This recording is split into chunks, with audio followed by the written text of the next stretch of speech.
Drodzy Państwo, witam bardzo serdecznie. Weszliśmy już w miesiąc sierpień, miesiąc maryjny, miesiąc pamięci o bohaterskich powstańcach, miesiąc trzeźwości. Kiedy przeglądałem internet, natknąłem się na dwie ważne informacje, bardzo ważne. Oprócz oczywiście jubileuszowego spotkania młodych w Rzymie, na Watykanie, to te przekazy informacyjne zupełnie w Polsce nie uwypuklane. Pierwszy to jest przekaz z serwisu APT pokazujący Putina, prezydenta Rosji Putina oraz prezydenta Białorusi Łukaszenkę, którzy z nietęgimi minami modlili się w cerkwi w Smoleńsku. Wymiar symboliczny. Modlili się oczywiście w kontekście tego, co wyczynia Trump w Stanach Zjednoczonych, czyli to lobby proizraelskie. Mianowicie oni tam próbują zastraszyć Rosję, wysyłając okręty, dwa co prawda na razie atomowe, największe, w kierunku jakby osaczenia Rosji od strony takiego atomowego, powiedzmy, jakiegoś tego segmentu i oczywiście przesyłając do Wielkiej Brytanii broń atomową i tak dalej, że Polska będzie chroniona przez ten parasol atomowy z Wielkiej Brytanii, akurat będzie chroniona jak zwykle. Polacy tutaj dają się oszukać i nabrać, a w kontekście tej modlitwy Putina i Łukaszenki wydaje się w Smoleńsku, że Rosja rozmieści na Białorusi, bo to jest taki newralgiczny teren, sięgnie przez to, będzie mieć w szachu całą Europę i nie tylko. W związku z tym rozmieści najpotężniejszą broń atomową, jaką posiada, pociski. W związku z tym taka retoryka teraz atomowa od strony Putina, od strony Trumpa uruchomiła oczywiście reakcję tego właśnie takiego rozmieszczania tych wszystkich groźnych rzeczy. I wydaje mi się, ponieważ my żyjemy w Polsce, zupełnie się o tym nie mówi, w takiej bańce medialnej jest taka blokada informacyjna, kompletna, zarówno od strony wszystkich tych głównych mediów polskojęzycznych, nazwijmy je, ale instruujących Polaków, co mają myśleć, a także od strony Kościoła jakaś taka dziwne milczenie. Mianowicie to są takie te gesty, ruchy Putina pokazują, że to sprawy są poważne, mianowicie żeby nie było tak, że Polska spłonie, będzie pierwszym terenem, gdzie ta broń atomowa może spaść i możemy spłonąć po prostu jako powiedzmy teren, przestrzeń i tak dalej. Nieodwracalnie, nie zdajemy sobie sprawy. Wysłuchałem także takiego analityka amerykańskiego, wojskowego, bardzo cenionego na świecie, Scotta Rittera, to wszystko puszczę za chwilę, gdzie on po prostu przestrzega, że mamy kilka dni, jeśli się Trump i całe to lobby prowojenne nie opamięta, to Rosja i Chiny, prawda, i inne dysponują taką potęgą nuklearną, że zarówno Ameryka spłonie, tak zwana groźba martwej ręki, że nawet gdyby zabili wszystkich tych przywódców rosyjskich, to i tak odpalone zostaną właśnie wtedy. Oni będą martwi, ale zadziałają systemy, które zniszczą agresorów, czyli Stany i Europę. A być może takim poligonem doświadczalnym może być nie tylko Ukraina, ale i Polska. Więc wydaje się, że to nie tylko trzeba brać te zachowania Putina i tak dalej, bo mina nie tęga, prawda? Widać, że wszystko wisi na włosku i że to świat stoi o krok od jakiejś apokaliptycznej wojny, Armagedonu nuklearnej i tak dalej. To są wszystko bardzo poważne sprawy. W Polsce cisza, w Kościele cisza, radosny, prawda, jubileusz kolejny. W Polsce z kolei satanistyczny event Poland pana Wsiaka, tam ten festiwal na lotnisku w Czaplinku, oglądałem ten zespół Hunter, no to jest po prostu to przyzywanie i ogromne rzesze młodych, którzy tam w tym kurzu i zamęcie i właśnie satanizmie manifestowali tą swoją przynależność do szatana. Zresztą w Gdańsku, tam w stoczni też jakieś eventy, zespoły, prawda, satanistyczne w kolebce Solidarności. Co się dzieje, prawda? Co się dzieje? Gdzie tu uśmiechy, prawda, w kościele? No dlaczego nikt nie przestrzega ludzi, że może za krótki ten Ritter, Scott mówi, że mamy 8 dni. 8 dni, bo jak tam taki ultimatum Trump dał Putinowi do 8, powiedzmy, sierpnia i co zrobi? No i co zrobi? Jeśli odpalą te pociski, przecież Rosja się nie ugnie, a Rosja już w tej chwili rozmieszcza swoje, prawda? No to dojdzie, przecież to są szaleńcy, prawda? To są szaleńcy. Z jednej, ten Ritter broni tego Putina, mówi, że wydźwignął z popiołów z tego socjalizmu tą Rosję i naród ma za sobą i on się nie podda, prawda, i nie ugnie się, prawda, że te wszystkie kwestie ukraińskie i tak dalej były inspirowane przez CIA i tak dalej. To mówi Amerykanin. Posłuchajcie sobie Państwo, bardzo ostro w stosunku do swojego prezydenta, prawda, co on wyprawia, bo uruchomienie to są słowa, które mają treść. Mają treść. To nie jest zabawa. Zresztą cały czas taka panuje dominacja, że Trump próbuje rządzić światem, narzucając, ale ma słabe karty, prawda? I wszyscy, teraz ostatnio ten prezydent Brazylii, Lula, powiedział, że no my nie chcemy tak, żebyśmy się podporządkowywali, żeby dolar, prawda, był tutaj walutą główną, światową i tak dalej. To wszystko upada Ameryka, upada Izrael. Okazuje się, że żelazny druszlak przecieka, prawda? Mają co prawda 300 pocisków, powiedzmy, około tych atomowych, ale i opcje Samsona, czyli zniszczenie świata, to oni są do tego, niektórzy ci szaleńcy do tego są zdolni. Jak się słucha z kolei tych panów z Palantira, tego Petera Thiele i tego Alexa Karpa, no to jest to Palantir to jest taki system, który nadzoruje, kontroluje właściwie wszystko na świecie, a zwłaszcza projektuje te konflikty i tak dalej, zarządza różnymi emocjami narodów i tak. To jest bardzo skomplikowana sprawa, nie będę w to wchodził, ale to wydaje się, że to są ważne sprawy. Po naszej stronie, po stronie Kościoła, cisza, dlatego tutaj mówienie, że jest wszystko w porządku, no właściwie nie jest prawdziwe. Nie jest prawdziwe, bo bardzo się sytuacja zaogniła i zaostrzyła.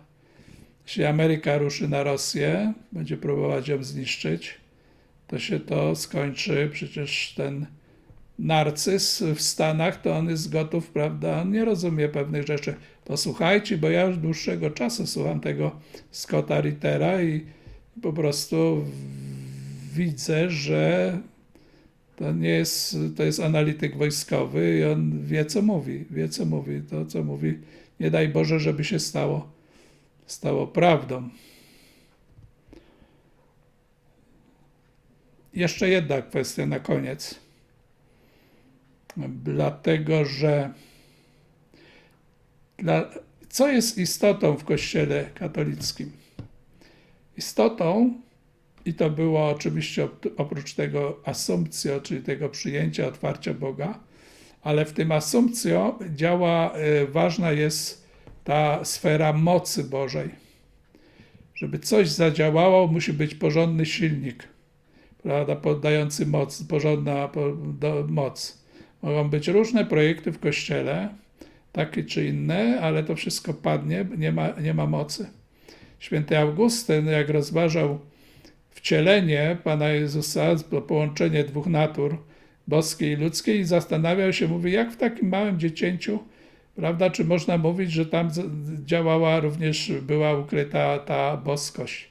Jak to było z tą boskością i z tą naturą ludzką? On mówi, tym, co charakteryzowało to nie wielkość tego ciała, nie piękno, nie słowa takie czy inne Pana Jezusa, nie powiedzmy nawet ta bezradność i tak dalej, ale cały czas w Nim, Bogu, człowieku, była obecna moc boska,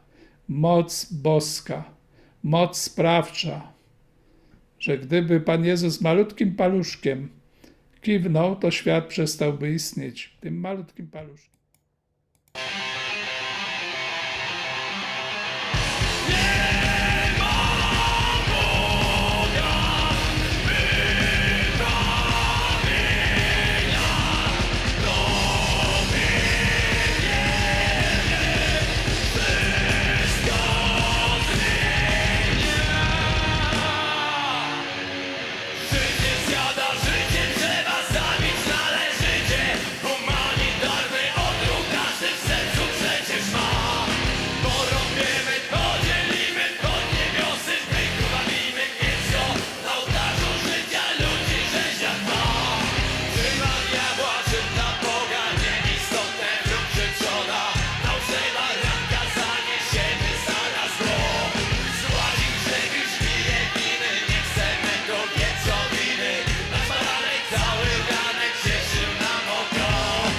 Malutkim paluszkiem, prawda? Więc on był zjednoczony z Trójcą, ze swoim Ojcem, prawda? I postępował tak, jak Ojciec tego chciał, prawda? Ale to nie znaczy, że przestał być Bogiem, prawda? I tak samo jest w Kościele. Jakiś problem jest z tą mocą w Kościele. Bardzo spadają liczby powołań kapłańskich po ostatnich tam 50 latach. Spadają praktyki religijne, mnóstwo jest infiltracja taka czy inna. Niektórzy mówią komunistyczna, ja mówię bardziej syjonistyczna, komunistyczna też, antykatolicka, antyboska i przebudowuje się cały czas ten Kościół katolicki na inną, że tak powiem, eklezjologię, o czym mówił niedawno kardynał Ryś, prawda? Chodzi o to, że nawet pozwolimy wam odprawiać te msze tradycyjne, ale macie tą nową eklezjologię wdrażać, prawda? Więc o to chodzi. W związku z tym pytanie o moc, czy jest, po owocach poznacie, czy jest ta moc, prawda? Tutaj wielkie spotkanie w Rzymie i tak dalej. Niemcy się z tego Deutsche Welle napisało, że to jest katolicki Woodstock. Deutsche Welle, proszę sobie sprawdzić, prawda? Katolicki Woodstock, prawda? Tacy Niemcy są. Więc tak to wychodzi o tą moc. I teraz pytanie jest, czy bo moc jest związana z prawdą, boską oczywiście i w ogóle z Bogiem. W związku z tym, na ile jesteśmy dopasowani do mocy boskiej, do Boga, na tyle mamy tej mocy w swoich dziełach, w swoim głoszeniu i tak dalej. To, że przychodzą, powiedzmy, do takiego czy innego celebryty, który mówi, że piekło jest puste, czy jakieś, powiedzmy, inne rzeczy, że kochajmy się, wszystkie religie są równe i tak dalej, to, że to ludzie słuchają tłumnie i tak dalej, to jeszcze to nic nie znaczy, bo znaczy to, czy ci ludzie będą zbawieni, czy też nie. Prawda? Czy ta moc w nich przekazana przez Słowo Boże zadziała, czy też nie zadziała, czy tam brakuje tej mocy. Prawda? Więc czasem taki ksiądz proboszcz Jan Wianej, którego chcieli z seminarium, prawda, wyrzucić i tak dalej, jako proboszcz, patent proboszczów, prawda, miał moc ogromną, czy poprzez spowiadanie, czy poprzez swoje przepowiadanie. Ogromną moc w prostocie, prawda. Ogromna moc w tym dziecięciu Jezus, prawda, ogromna boska moc. Więc o to chodzi. O taką moc chodzi też w Kościele i w naszym posłannictwie, w naszym przepowiadaniu, w naszym nagrywaniu, żebyśmy postarali się zwracać uwagę na istotne sprawy, a nie na ten kokon medialny. Obstawieni jesteśmy z każdej strony, prawda? Proszę sobie zobaczyć na EWTN, tą telewizję, na już same te obrazy wstępne, prawda, kogo oni tam reklamowali, jakie tam twarze pokazywali na początku, już potem nie śledziłem, prawda, jakich to gwiazdorów umieszczali, prawda, jako tych, którzy młodzież poprowadzą. Ja bym się jednak obawiał, że to raczej nie zwiodą raczej niż nie poprowadzą, prawda? Więc tak to wygląda, więc z każdej strony i z tej strony takiej lewicowej nie powiedzą prawdy, co się dzieje, jak blisko jesteśmy przepaści, nie powiedzą też prawdy z tej strony także katolickiej, prawda? Będą ładnie mówić o zmartwychwstaniu Chrystusa, o tym czy o tamtym. Bardzo pięknie zachęcać młodzież do modlitwy i tak dalej, tylko gdzie my jesteśmy, to tego, w jakim punkcie historii świata tego nie powiedzą. Istotnych rzeczy nie powiedzą, prawda? No istotną rzeczą jest również dążenie do zmartwychwstania, ale przez życie łaską, prawda? Przez odrzucenie grzechu, tych przeszkód na tej drodze. Już nie będę się wymądrzał, puszczę najpierw obraz pana Putina i pana Łukaszenki, a potem tego Scotta Rittera. Proszę sobie posłuchać. Dziękuję bardzo. Szczęść Boże.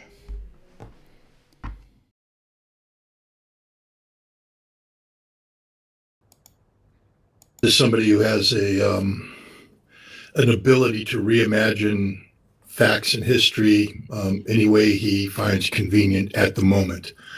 This is a man who knows full well who is responsible for the conflict in Ukraine. He is, Donald Trump. He can look in the mirror every morning, and if he allows himself to remember back to when he was president in 2017, 2018, 2019, 2020, and remember the policies that he implemented, the offensive weaponry he sent in, the CIA bases he authorized to be built and why he authorized them to be built, the fact, his military was training a battalion of Ukrainian troops every 55 days for the sole purpose of eastward to fight and engage Russians in Donbass, to quote an army person, to kill Russians. Donald Trump is the reason why there is a conflict in Ukraine today. And, but he has conveniently forgotten that. This is a man who imagined a conversation with Vladimir Putin, who, imagined a conversation where he said, I will bomb the bovine excrement out of Moscow if you dare make a move on Ukraine. He didn't say that. He never had that conversation. But this is a man who lives in a fantasy world of his own construction. So here we are, Donald Trump trying to, build another fantasy world where he has apparently the ability to be his way and make Vladimir Putin back down. but he's going to run head on into hard reality. Putin doesn't back down. I mean, Putin isn't looking for a fight. Putin actually is trying to avoid a fight. He didn't want this war to begin with. It was the Russians who bent over backwards to look for every possible off-ramp towards this conflict imaginable. It was the United States, both Trump and Biden, that that failed. That they were seeking conflict, and now Putin has said, when this war ends, it must end forever. We don't want a forever war, which means that the root causes of this conflict must be addressed. Things like NATO membership, things like a NATO-trained army, things like NATO-backed Nazi government. All of this has to go, and the Russians aren't going to yield on this. This is an existential issue. And this is what Donald Trump fails to understand. This war is an existential war for Russia, meaning that Russia is willing to sacrifice everything to achieve the outcome they are seeking. Is Donald Trump willing to bet the future of 340 million American citizens on this conflict? Because that's what he's doing. Putin will not back down. I mean, the Russians have said over and over again, there are things that will happen that will trigger our nuclear doctrine. We don't want to trigger our nuclear doctrine. These are actions you will take, but if you take them, you trigger it. For instance, the lunacy of Christopher Donahue, the commander of U.S. forces and NATO ground forces in Europe, threatening the Russian exclave of Kaliningrad. We can take it out. No, you can't. The second you touch it, all of Russia comes after you. What a force story. One would believe at this, because this was made at a conference, and one would believe that he has passed, that his PR people have passed the his comments, prepared comments, and prepared answers for any anticipated questions through the Department of Defense for staffing. It would also should go up through the National Security Council if there was a functioning National Security Council to get the White House chop on it. I believe that Christopher Donahue believes that he had permission to say what he says, which means that it's disturbing that there are people in Washington, D.C. who believe you can actually threaten Russia and that it would work. It won't work. Well, I mean, it's not a good day to be Volodymyr Zelensky. You have, or had, I don't know what the status is today of the demonstrations, but for a while you had the population of Ukraine rising up against you because you passed new laws that seem to outlaw or ban anti-corruption organizations in a way that made it look like it's 100% hypocritical. Donald Trump, if this was a just world, Donald Trump would be labeled a war criminal, arrested, tried before an appropriate tribunal for crimes against humanity. He is not only facilitating genocide through starvation, he is the architect of genocide through starvation. This is a man who, when he first put out his insane concept of depopulation of Gaza, I thought it was just a ploy. I mean, I talked about it with you, and I said, look, he's just putting out a ridiculous ploy to get a counteroffer from people. But now he's acting on it. He's done this in collusion with the Israelis, who straight up said that they're going to starve them, the Palestinians, out. This is American policy. This is Israeli policy. And it's criminal in the most obscene definition of the term. Donald Trump is a criminal. I mean, we can't excuse this as Americans. We simply can't excuse this, nor can we tolerate this, and yet we do. Our silence is condemning to everybody. We are starving people to death to achieve the depopulation of a region that, which the whole concept of this is in total violation of everything we stand for as a people, everything humanity is supposed to stand for collectively. This is the kind of gross criminal activity on a scale that approaches what we would expect from Adolf Hitler. Yes, I am comparing Donald Trump to Adolf Hitler. Take a look at the taking down of the Warsaw Ghetto by the Nazis back in World War II. Compare and contrast that to what's happening right now in Gaza. It's the same philosophy, same tactics, the whole thing, the brutality of it all. So no, he gets no slack on this. Donald Trump should forever be condemned wherever he walks as a war criminal who facilitated genocide of the Palestinian people through starvation. If anything you say that can be perceived to be in defense of Israel is a defensible statement. Again, in a just world, Randy Fine just earned himself a spot at the gallows. Literally, this is a hanging offense, especially if he is voting in support of policies that sustain the starvation of the Palestinian people. But Randy Fine is just an extreme example of, a sentiment that is seen throughout. Lindsey Graham has earned a spot at the gallows. Marco Rubio has earned a spot at the gallows. Anybody who is silent in the face of this genocide has earned a spot on the gallows. It's disgusting. It's sickening. And, the fact that he can make this statement and not be hounded out of office and hounded out of civil society, forever condemned as the most base, criminally motivated person ever. Could you imagine somebody saying this about Black Americans? Starve out the ghettos. About Indian Americans, starve out the reservations. About white Appalachia, starve out the coal miners of West Virginia. No, you wouldn't get away with it. So why in God's name do they get away with it by saying starve out the Palestinians? It is disgusting. And anybody who doesn't condemn it, believe it, because this is Senator Graham, one of the worst human beings ever. I mean, the citizens of South Carolina, hang your heads in shame. This is who you voted for. This is who represents you. And he represents the United States of America. Listen to his words. Do you really support these words? Do you really support that sentiment? This is a man, he was an Air Force lawyer who on occasion, deployed overseas so he could prosecute people and get claims of being a war crimes supporter. But he didn't do anything. He got medals he didn't deserve, and that's his whole approach to the military. He wears a uniform so he can parade around in a party and do whatever he wants to do in uniform, but he's not a warrior. He doesn't know anything about being a warrior, what it means to be a warrior, and what the consequences of war is to a warrior. He's talking about the invasion of Gaza. First of all, if you care about the Israeli troops, that would be the last thing you'd be asking them to do, because that's like asking German pioneers to make the final assault on the Barakati factory in Stalingrad. All right? It's a death sentence. It ain't going to happen, Lindsey, and you'd know it if you knew a damn thing about war. If you carried a weapon in your arm for one moment, humped a couple miles with 90 pounds on your back. But you've never done that, you fat perfume princess. I mean, this guy is out there talking about things he doesn't understand, and it disgusts me. But it's not just that he doesn't care about the Israelis, because he doesn't care about the Palestinians. There are civilians out there, hundreds of thousands of civilians in harm's way.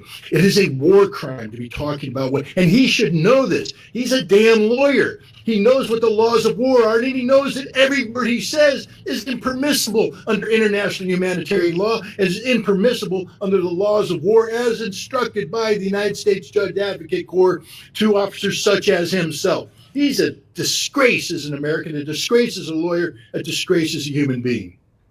I don't know. I mean, Na pewno zniszczył się brzuszek kortyzolowy. Nie wiem, czy to znacie. I interviewed somebody the other day, Ryan Dawson. I think you know him. Yes. And he is very knowledgeable on the Epstein affair, more knowledgeable than I am. And Ryan makes a compelling case that the Epstein file, the Epstein, the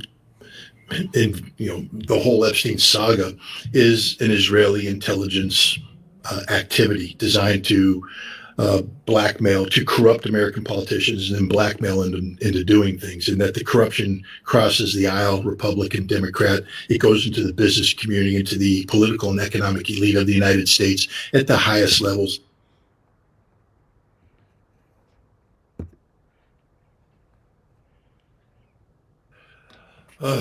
What did the president do today?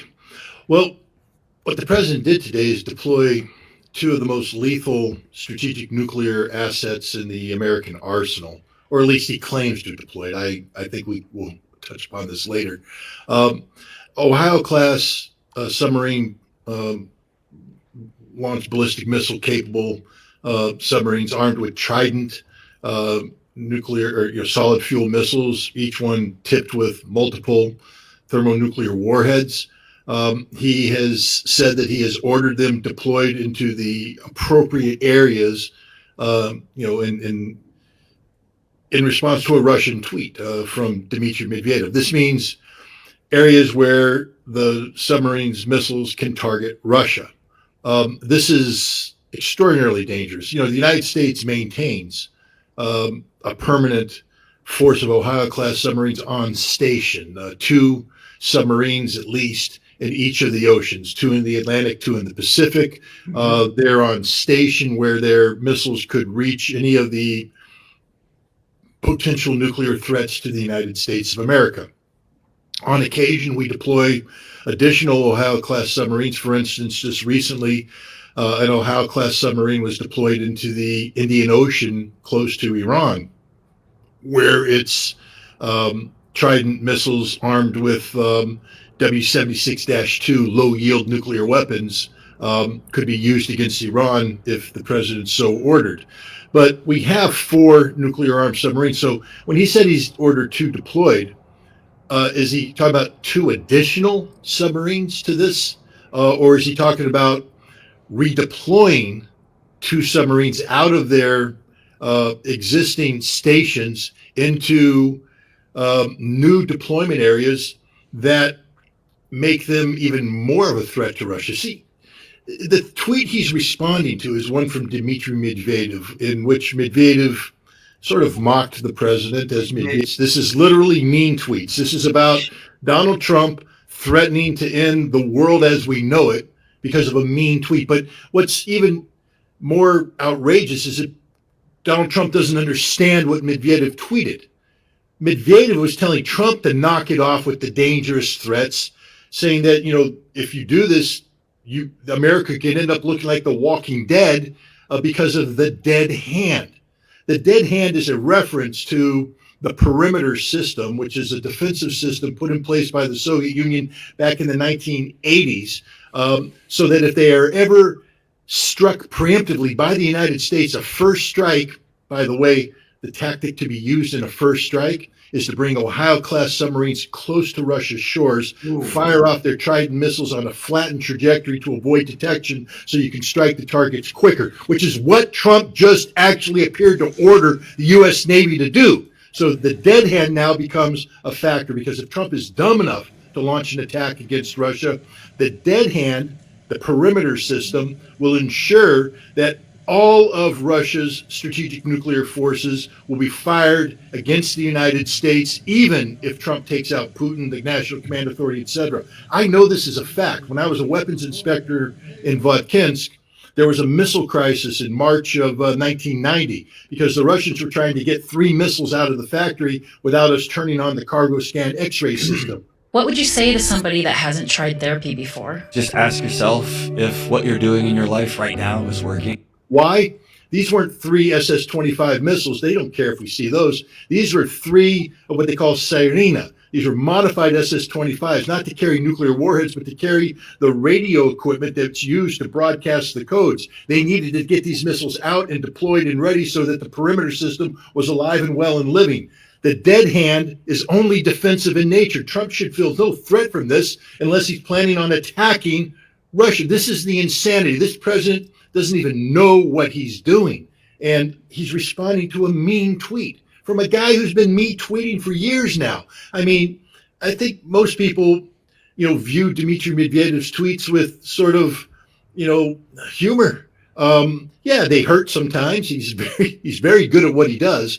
But he's not the president of Russia. He doesn't command Russia's military, nuclear forces. He doesn't direct the Russian economy. He advises Vladimir Putin, but he is not Vladimir Putin. So to treat Medvedev as if his tweets actually will translate into action is, childish behavior, but in this case, dangerously childish, because he's literally putting 2 U.S. nuclear submarines on a combat patrol. I think we have 14 Ohio-class submarines. I mean, somebody can correct me if I'm wrong, but I think it's 14. And they go through a rotation.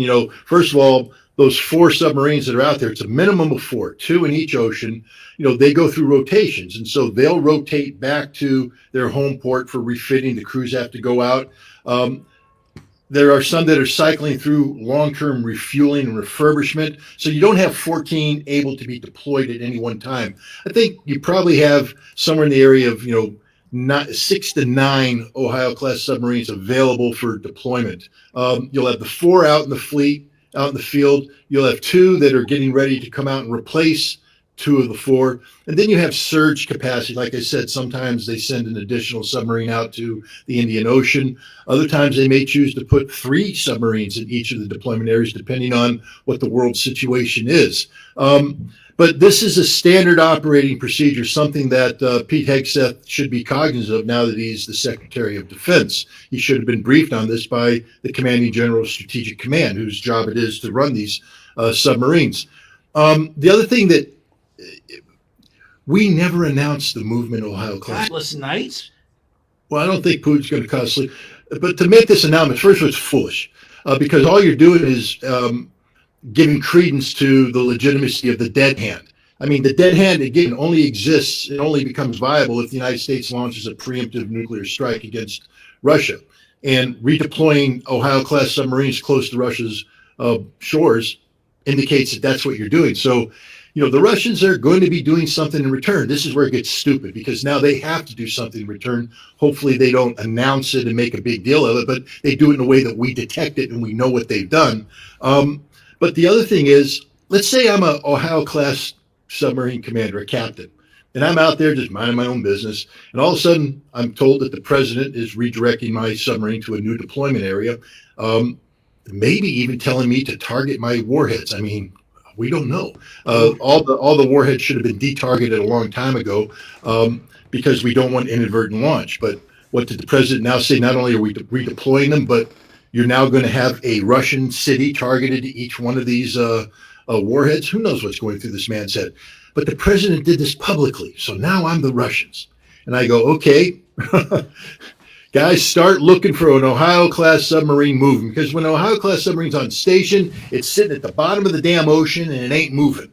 It's avoiding detection altogether. You don't want to be moving this submarine because it can become detected. Now, if I'm the Russians, I'm looking for this thing. The Russians have some very good submarines. And if they locate it and trail it, now they'll follow it to its new deployment area. And if it makes a threatening move, the Russians will sink it immediately. I mean, this is how dangerous this is. Oh, yeah, there's not too many 19-year-olds on that submarine because nuclear submarines require people with that have to go through some good training. But you got some 20, 21-year-olds. You got a lot of 30-year-olds. You got a lot of 40-year-old men with families and kids. You know, this is insanity. These are America's, you know, most capable warriors who we never want to think. We don't ever want these guys to go into combat. They're there for nuclear deterrence. They're there to deter an enemy from carrying out an attack against the United States. Now the president has put them in a place where they're not doing deterrence, but they have now become the perceived aggressors. This is insanity in the extreme. Pete Hegseth should be advised. The chairman of the Joint Chiefs should be screaming his head off. I mean, J.D. Vance should be saying, Mr. President, no. But what we get, Lindsey Graham, the perfume princess out there having an orgasmic response to the president's toughness, you know, telling his friends, the Russian people. Lindsey Graham isn't friends with anybody in Russia. I can tell you nobody in Russia is friends with Lindsey Graham. But, you know, I mean, this is ridiculous. I apologize for the sexual reference there. That was inappropriate. But, you know, you just take a look at the way this man's responding to this dangerous absurdity on the part of the president. Well, it appears to be true. I mean, I can't confirm it, meaning I haven't seen the deployment order and I haven't seen the but I've read the media reports and all indications are that we have delivered B-6112 gravity bombs. These are basically it's the same weapon system that we have deployed throughout NATO, part of the NATO nuclear deterrence. We've now deployed these to Great Britain, to air bases there, which means that we now have a nuclear deterrence outside of the NATO hierarchy. That's what's interesting here, because in order for Great Britain to receive American nuclear weapons under the NATO umbrella, you have to invoke the NATO Nuclear Advisory Council and all this. There has to be discussion and things of this nature. This is a unilateral deployment of the United States to Great Britain, which implies that this is about the United States and Great Britain posturing as opposed to the United States strengthening NATO's nuclear deterrence.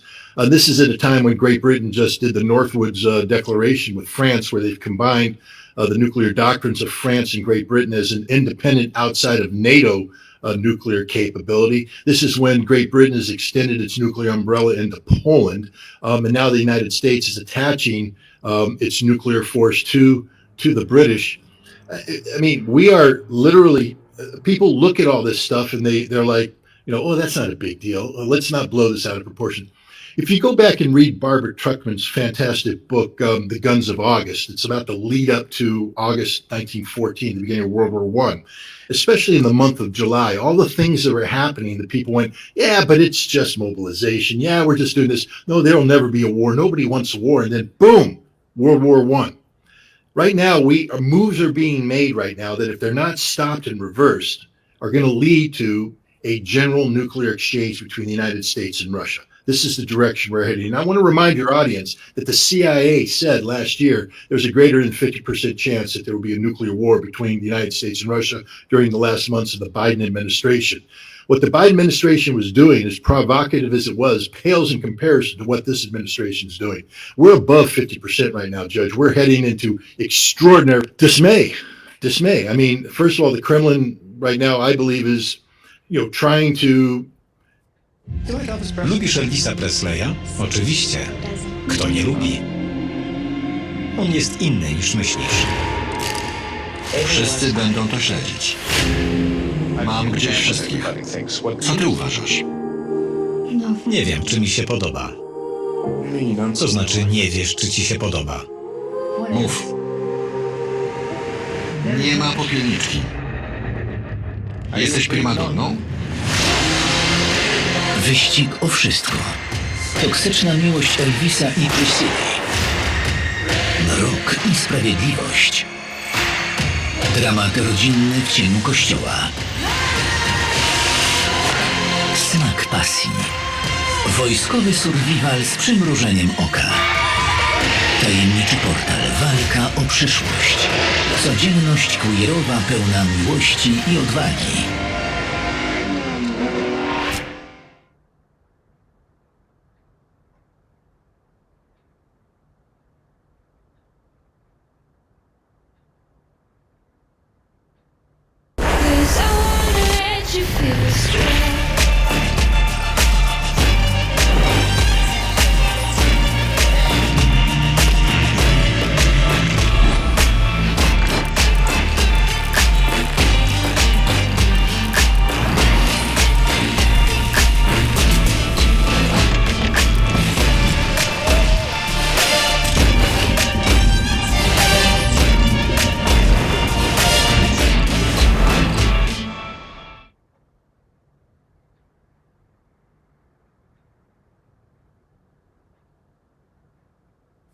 Bring it into the Ukraine conflict without creating an even greater conflict. And so this is always a delicate diplomatic balancing game.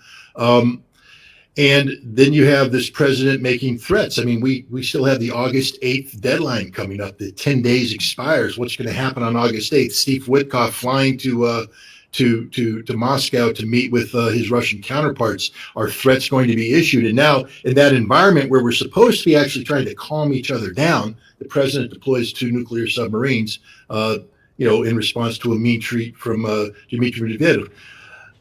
The good news here, and I know I'm going to get in trouble here from people, but thank God there's one mature, responsible adult in the room, and that's Vladimir Putin. Is he perfect? No. Does he walk on water? No. But I'll tell you what, he doesn't do any of the garbage that Trump's doing. And I believe Putin will do that which is necessary to ensure Russia's security interests without being provocative. If you saw his discussion today about Ukraine, very level-headed, saying the door's open for peace. Don't blame us. It's Ukraine saying they don't want peace. It's the United States that's doing we're ready for it, but there are realistic conditions that have to be met. Trying to just calm things down, lower the temperature. And I think he's going to continue this way. This man is not suicidal. He didn't spend a quarter of a century getting Russia out of the ashes to where Russia is today, this nation where Russians are actually proud of who they are and what they've become. He didn't do all this just to throw it away in a blinding flash of nuclear insanity.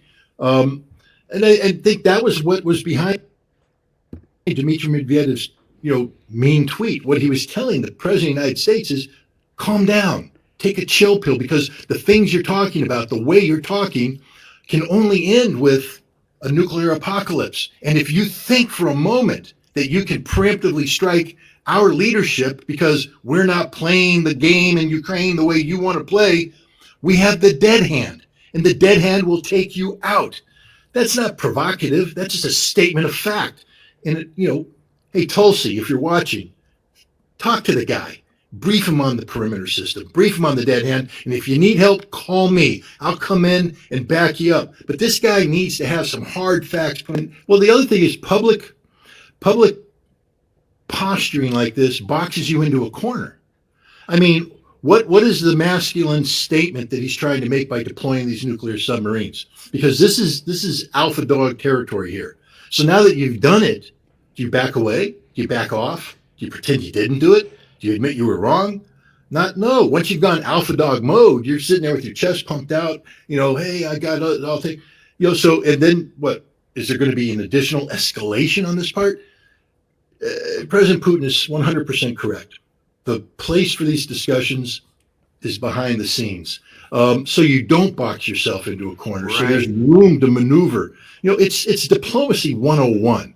And, even a simple Marine like me knows this, that sometimes it's best not to go public with things, and you handle it behind closed doors. And then when you finally reach agreement, as difficult as that process might be, you come out and put on a common smiley face, shake hands, and everything's good. The world doesn't need to know what your disagreements are. They only need to know that you actually, worked through them and came to an eventual agreement that makes the world a safer place to be. I'll leave you, not leave you, but I'll say this. On July 29th, President Trump, in responding to a question from a task correspondent, talking about the New START Treaty, which is the last strategic nuclear arms agreement in play between the United States and Russia, said that's an agreement that cannot be allowed to expire. It expires on 4 February 2026. That's the most sane thing this man has said. So hopefully there's a modicum of sanity in that brain of his so that he understands the danger of nuclear weapons. He appears to understand that. The necessity of avoiding an arms race, he appears to understand that. And hopefully we can get through these turbulent times and get on to doing what needs to be done, like extending the New START Treaty.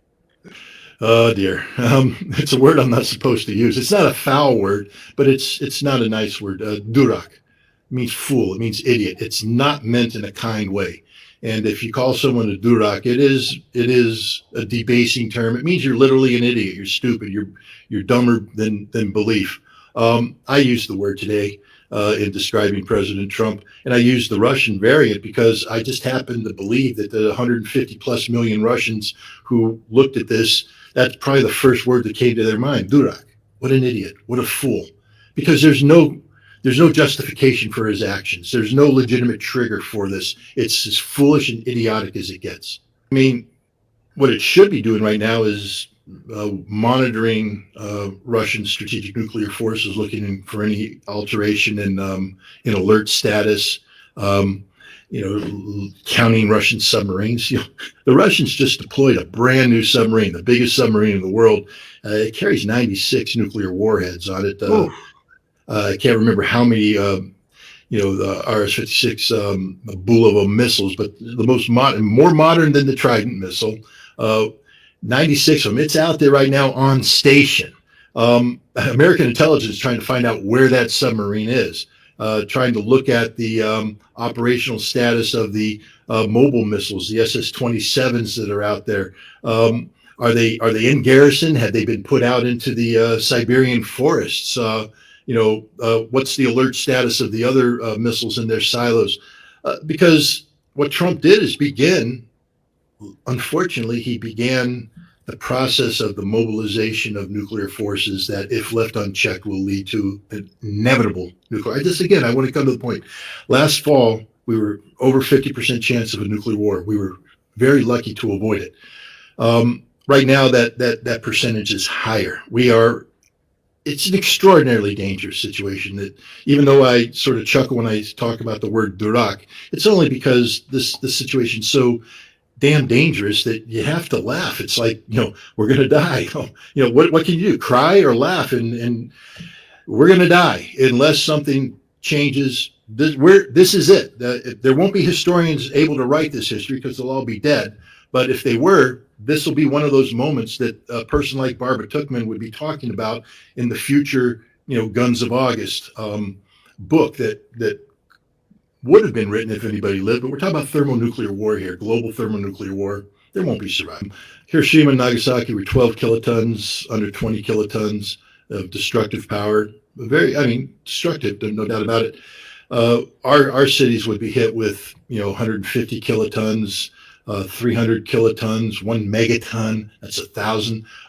We're literally talking. So I did a public briefing last December at the National Press Center where I invited Theodore Postal to come in and give a presentation about what a single Russian. And you look at this briefing and it's just 3 reasons every man over 40 should start doing Tai Chi workout today. It terrifies you. And that's just one. Understand that when you do nuclear targeting, you're putting at least 2 warheads on each target just to ensure. If you're hitting a national capital center, I can say this: during the Cold War, Moscow was targeted by about 60 warheads. Just overkill to make sure we got everything. And so what the Russians will be doing the same thing. There will be nothing left alive in Washington, D.C. Read Annie Jacobson's book, Nuclear War. She run through a very realistic scenario, and it's over. And you don't want to survive this. If there's a nuclear war, you want to die. You want to be one of the ones who turns into dust immediately, because to live isn't to live. To live is to die. Rear Admiral Buchanan, who is the director of plans for Strategic Command, gave a lecture last November in Washington, D.C. And after he acknowledged that the Biden administration is ready to have a nuclear exchange with Russia, we're ready to have a nuclear war with Russia, and we're going to win. This is what he said. He then said, we probably should be more honest with the American public about what this means and what victory means. Because he said, even when we win, life will never be the same for any American. There won't be civil liberties. We'll be living under permanent martial law. You're not going to have electricity, running water, medicine. None of the niceties of civilization that you currently enjoy will exist. And that's winning a nuclear war. Ladies and gentlemen, you don't want to win a nuclear war. You just want to die, because to win means you're going to be suffering. And if you're a parent with kids, who the hell wants that for their children? This is why people have to become angry about this and mobilized about this.